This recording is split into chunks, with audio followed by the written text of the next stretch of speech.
Saat ini kami akan memaparkan materi penyuluhan tentang malaria.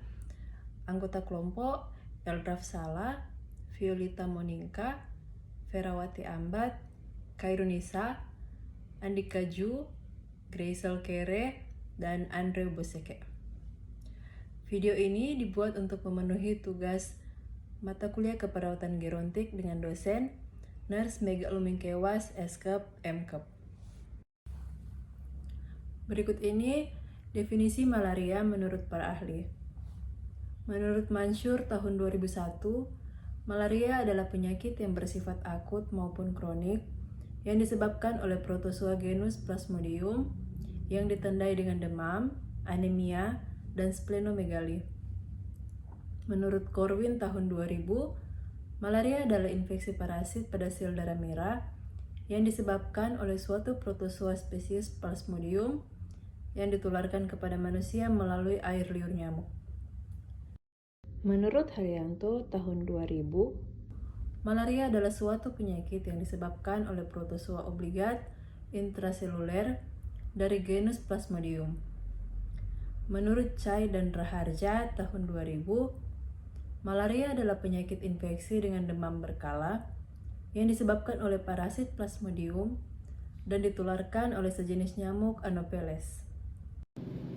Etiologi dari penyakit malaria menurut Haryanto tahun 2000 ada 4 jenis Plasmodium yang dapat menyebabkan infeksi, yaitu Plasmodium vivax merupakan infeksi yang paling sering dan menyebabkan malaria tertiana atau vivax, demam pada tiap hari ketiga. Kemudian yang kedua, Plasmodium falciparum memberikan banyak komplikasi dan mempunyai perlangsungan yang cukup ganas, mudah resisten dengan pengobatan dan menyebabkan malaria tropika atau falciparum, demam tiap 24-48 jam. Kemudian yang ketiga, Plasmodium malariae jarang ditemukan dan menyebabkan malaria kuartana atau malariae, demam tiap hari keempat. Kemudian yang keempat, Plasmodium oval dijumpai pada daerah Afrika dan Pasifik Barat. Di Indonesia dijumpai di Nusa Tenggara dan Irian.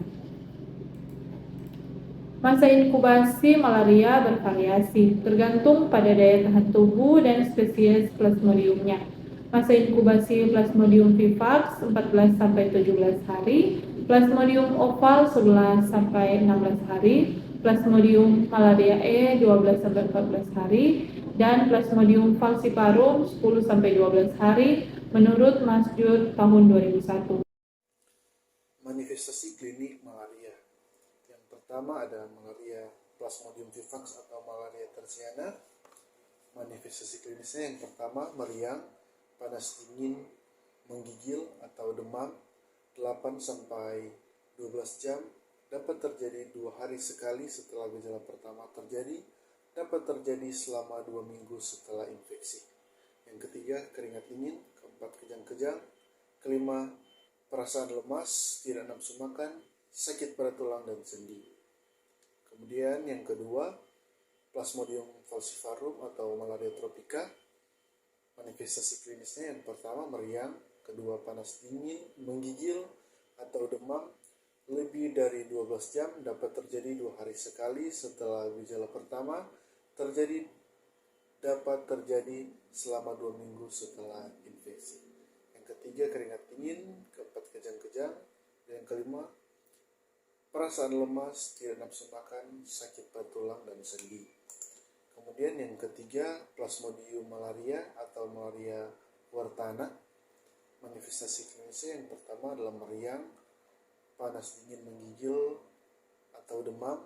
Gejala pertama tidak terjadi antara 18-40 hari setelah infeksi terjadi. Gejala tersebut kemudian akan terulang kembali setiap 3 hari. Yang ketiga, keringat dingin, keempat kejang-kejang, dan kelima, perasaan lemas, tidak nafsu makan, sakit pada tulang dan sendi. Dan yang keempat, Plasmodium oval atau malaria ini jarang ditemukan, di mana manifestasi klinisnya mirip malaria tersiana, yaitu yang pertama meriang, panas dingin, menggigil atau demam 8-12 jam, dapat terjadi 2 hari sekali setelah gejala pertama terjadi, dapat dapat terjadi selama 2 minggu setelah infeksi. Keringat dingin, kejang-kejang, perasaan lemas, tidak nafsu makan, sakit pada tulang dan sendi. Patofisiologi dari penyakit malaria yaitu terjadinya infeksi oleh parasit Plasmodium ke dalam tubuh manusia dapat terjadi melalui dua cara, yaitu yang pertama secara alami melalui gigitan nyamuk Anopheles betina yang mengandung parasit malaria. Yang kedua, induksi, yaitu jika stadium aseksual dalam eritrosit masuk ke dalam darah manusia, misalnya melalui transfusi darah, suntikan, atau pada bayi yang baru lahir melalui plasenta ibu yang terinfeksi atau kongenital. Patofisiologi malaria sangat kompleks dan mungkin berhubungan dengan hal-hal sebagai berikut. Yang pertama, penghancuran eritrosit yang terjadi oleh karena pertama pecahnya eritrosit yang mengandung parasit, fagositosis eritrosit yang mengandung dan tidak mengandung parasit. Akibatnya terjadi anemia dan anoksia jaringan dan hemolisis intravaskuler. Yang kedua, yaitu pelepasan mediator endotoksin makrofag. Pada proses kisoni yang melepas endotoksin, makrofag melepaskan berbagai mediator endotoksin. Yang ketiga, yaitu pelepasan TNF atau tumor necrosing factor atau faktor nekrosis tumor, yang merupakan suatu monokin yang dilepas oleh adanya parasit malaria. TNF ini bertanggung jawab terhadap demam, hipoglikemia, dan ARDS. Yang keempat, sekuestrasi eritrosit. Eritrosit yang terinfeksi dapat membentuk knop di permukaannya. Knop ini mengandung antigen malaria yang kemudian akan bereaksi dengan antibodi. Eritrosit yang terinfeksi akan menempel pada endotel kapiler alat dalam dan membentuk gumpalan sehingga terjadinya bendungan. Pemeriksaan penunjang pada penyakit malaria yang pertama, laboratorium. Anemia pada malaria dapat terjadi akut maupun kronik. Pada keadaan akut terjadi penurunan yang cepat pada Hb. Yang kedua, diagnosis. Diagnosis malaria sering memerlukan anamnesa yang tepat dari penderita tentang asal penderita, apakah dari daerah endemik malaria, riwayat bepergian ke daerah malaria, riwayat pengobatan, kuratif, maupun preventif. Ketiga, pemeriksaan tetes darah untuk malaria. Itu pertama tetesan preparat darah tebal dan tetesan preparat darah tipis. Keempat, tes antigen atau PIV test. Yang kelima, tes serologi. Dan yang keenam, pemeriksaan PCR atau polymerase chain reaction atau pemeriksaan infeksi. Baiklah, kita masuk pada komplikasi yang dapat terjadi pada pasien dengan kasus malaria, yaitu yang pertama, terjadi perdarahan spontan dari hidung, gusi, ataupun saluran cerna disertai dengan kelainan laboratorik, yaitu adanya koagulasi intravaskular. Kemudian yang kedua yaitu kejang yang dapat terjadi berulang lebih dari 2 kali dalam 24 jam. Kemudian yang ketiga yaitu makroskopik hemoglobinuria oleh karena infeksi malaria akut, bukan karena obat malaria atau kelainan eritrosit. Yang keempat yaitu ditemukan parasit yang padat pada pembuluh kapiler jaringan otak. Yang kelima anemia. Yang keenam yaitu gagal ginjal akut. Yang ketujuh hipoglikemi.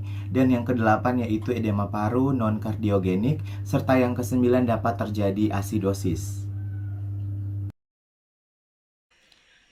Penata laksanaan malaria.